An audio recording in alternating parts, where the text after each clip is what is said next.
Hey everyone, welcome back to another video on my thoughts on series and stuff. Today's video, reluctantly, is on Deadly Class. Yay! Deadly Class is a coming-of-age story set against 1980s counterculture following the story of Marcus Arguello, a disillusioned homeless teen with nowhere to go who gets recruited into a high school for assassins. The more I say it, the less believable this all gets. Last week I said that today's video would be on Deadly Class or Stowaway, and Stowaway was actually really nice. I thought it was pretty good. I had a good time, I enjoyed it. The critics not so much. So why am I not doing a video on Stowaway? Well, that's because Stowaway is not top 10 on Netflix this week. Simple as that. But before I hand it over to Guy 1 and 2, why don't you go ahead and hit that big red button. Yeah, that's right, subscribe. We're trying to reach a goal of about 1,000 subscribers and we're almost halfway there, so we'd really appreciate it if you subscribed and you shared this with your friends so that they can subscribe as well. Don't forget to hit the bell to be notified about every time we upload. And after that, if you'd like to show some more support, become a bro by becoming a patron. Patrons get early access, behind the scenes content, and all sorts of other perks. So come on down and let us hold $1. All done? Great. Oh, by the way, did you know this is actually, I know it's the same color, but this is actually a different wall. You don't care? Not bad. Let's get on with the show. Deadly Class. The premise of this show is so ridiculous, I can't believe it's not an anime. It's based on a comic. Oh, that makes so much more sense now.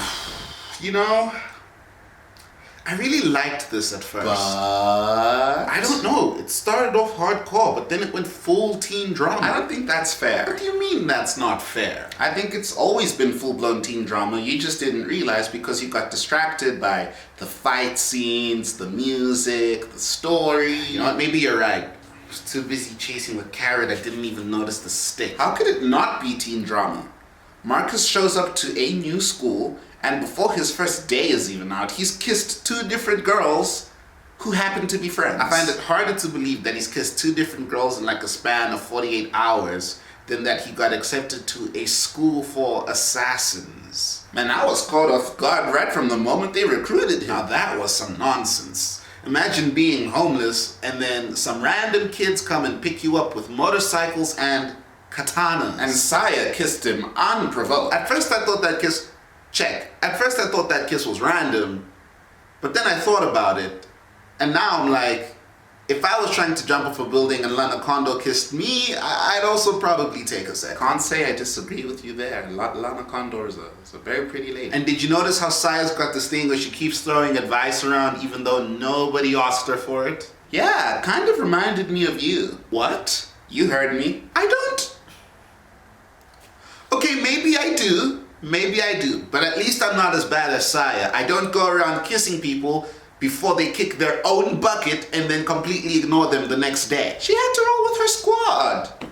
Yakuza hangs with Yakuza, Mexican cartel runs with Mexican cartel, KGB runs with... You know what? Right there is one of my major problems with this show.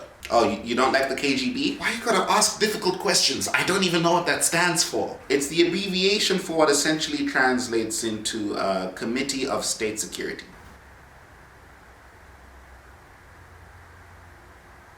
Why do you know that? Hail Hydra. What? Relax, bro. It's not like this is redacted information or something. Ever heard of Google? Oh yeah, that's actually fair. But we digress. A second thing I didn't like about the show is how pretentious it is. Well, what do you mean exactly? It's so pretentious, it reeks of it.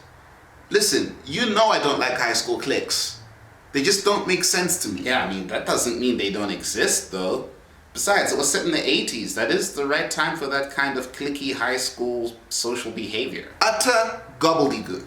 High school cliques are a conspiracy invented by the CIA to keep the American populace divided from a young age. What are you talking about? You can just tell how pretentious it is through the dialogue of Marcus and Billy and Petra. You know, just that overly self-aware, ostentatious, preachy judgment of the mainstream. Isn't that the point of punk subculture and counterculture though? To riot against the masters, to call out the mass-produced murder of art and originality. I get it, I really do, but it's so annoying. Listen, question that stupid hierarchical class system as much as you want, but why does everything have to be argued against? You just sit there and talking about how it doesn't work and they don't actually do anything to change the system. Because that's what happens when you listen to indie music. The show can't move forward because they're too busy trying to break down the philosophical plot holes of what someone else said 2 episodes ago, and it's annoying. We don't need that. It's just as pointless as the class itself. Just as pointless as the class? King's Dominion is meant to be teaching insurgents, raising the new generation of anarchists that could topple world governments if they wanted to. And you can tell that King's Dominion as a school has been around for generations. And they are raising anarchists. But if they are, then why does nothing change? No real change is made. And I understand that that's a theme that's dealt with in the show. Eventually, the nail that sticks out just becomes another cog in the machine. But you really wouldn't be able to see no trace of their existence? Okay, you're starting to sound like the indie hipsters. Think about it though. They're teaching the children of organized crime syndicates, spies, and street-level gangsters. Street-level gangsters that have qualifications in hand-to-hand combat and forgery wouldn't be street-level gangsters anymore. Okay, you've got a point there. The whole world probably would never be the same again. I mean, I was more curious as to how they were meant to integrate back into normal society. If their curriculum consists of making poisons and how to kill people 101, when do they learn trigonometry? You see, these kids don't even know that the mitochondria is the powerhouse of the cell. So not only are they overqualified to be running a street-level gang, they're also underqualified for a basic diploma pass. Listen, man, you have some excellent points today, alright? But I really enjoyed the show. And if you managed to watch to the end, then there's gotta be something you liked too. Master Lin was pretty cool. I liked how badass he was. He was like a dark, scary, bipedal Professor X. Well, of course, Benedict Wong is a powerhouse. Every time he's on screen, he just demands attention. Some episodes were also clearly nodding to certain classic films. Episode 3 was Carrie, Episode 4 was The Breakfast Club, Episode 7 is Silence of the Lambs, and Episode 10 has a very deliberate nod to Kill Bill. Exactly. I also like that people actually died in this show. In a lot of series, they come up with some sort of excuse, like mock battles or whatever, but in this show, kids actually die. And it's other kids that do the killing. They truly delivered on what they were selling. A school of assassins where the children assassinate people. But then it got a little out of hand. Oh, why can't you just be happy? Because it's a bunch of teenagers trying to navigate the social maze of high school while trying to deal with problems that are way bigger than them. It just doesn't make sense. They'd collapse from the stress. I guess the last thing they need is PTSD from murdering other people. That's true. And they're killing each other too. It's 13 Reasons Why on 7 hits of acid. I was gonna say High School Musical, but 13 Reasons Why is a much better comparison. But I don't know, guys. What do you think? Was Deadly Class a killer show? Or can we just move on?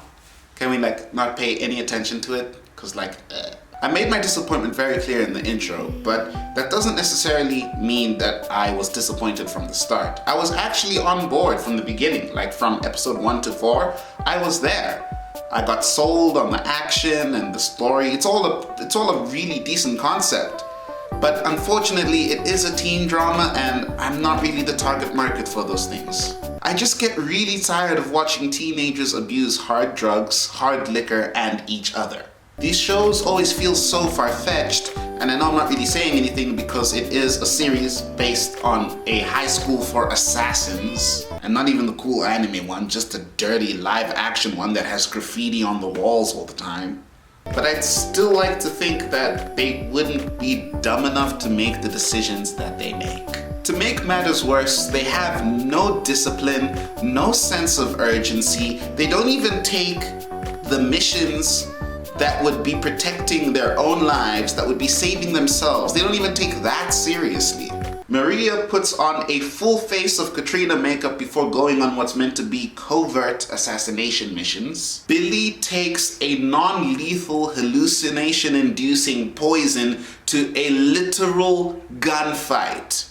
I'm not even kidding. And Maria and Saya start fighting against each other while in the enemy camp. I mean, it's a special kind of stupid. To say these kids are terrible assassins would be putting it lightly.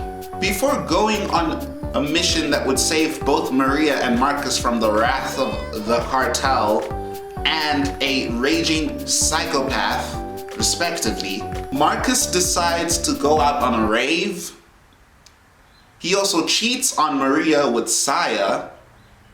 I mean, because I'm supposed to care, I guess. And this all happens before they're about to go on the fight of their life, quite literally. They might die on this mission. I feel like these are things you should know, considering that you're being trained in hand-to-hand combat and you're a literal assassin. Junior assassin in training, but still, that's basic. And I'm sorry, I don't care about who's crushing on who, and who's dating who, and who's sleeping with who.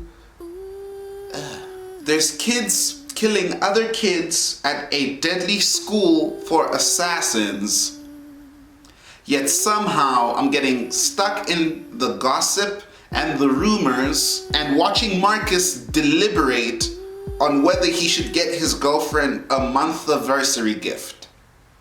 Month-anniversary!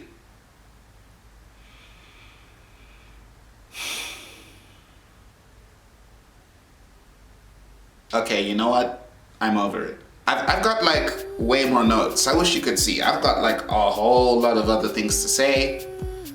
I can't be bothered. I just can't. I don't want to give this any more attention. On Rotten Tomatoes, Deadly Class has a critic score of about 64%, which makes sense to me. But as you can see, its audience score is far more impressive. IMDb gave it a 7.6 out of 10, which is also pretty impressive. But I didn't really enjoy myself, so I'm going to give it a 2.9 out of 5. I want to be fair, but the whole point of this is that it's my thoughts on movies and series and stuff, so the bias comes free of charge. And just to set the record straight, I don't really have a problem with the cast. I think the cast was amazing. Lana Condor, mwah, and Luke Tenney. Let me tell you, Luke Tenney, the actor who plays Willie, he was fantastic. Every time Luke Tenney was on screen, I couldn't look away. That was a phenomenal performance on his end, from start to finish.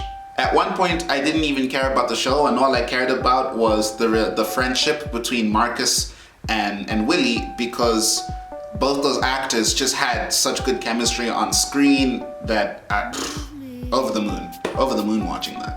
I also don't have any beef with the production. I think that there are actually some very interesting shots. There are all of these nods to these classic movies. It looks good. It looks really good. It's very beautiful to watch.